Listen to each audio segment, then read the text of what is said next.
Mungki bongdo nang pane nang pen cetong lote cetang jine pika jati jong si nang lea pordote cetong nang radi keme cu ahun apor pen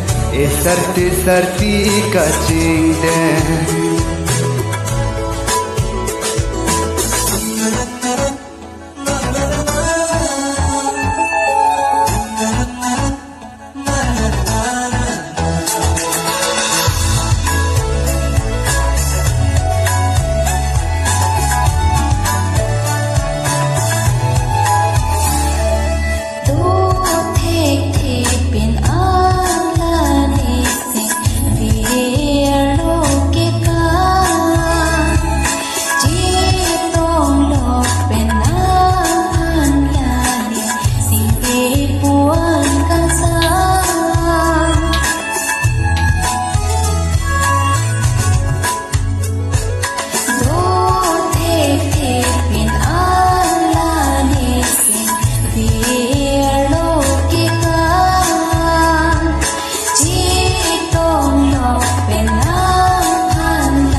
porque me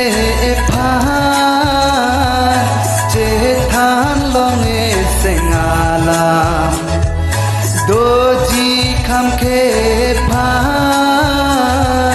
chere duntu kang hona mang munafir bialong hachena ne pena che don klan jong sira nam lewa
parong dine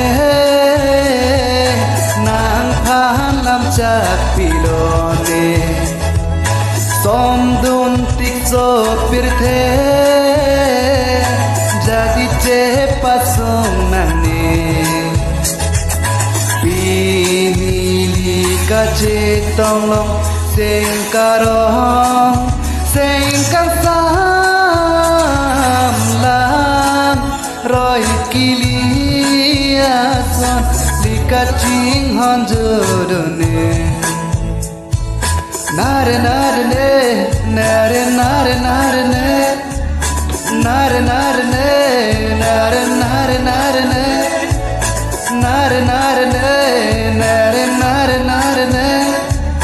nare nare ne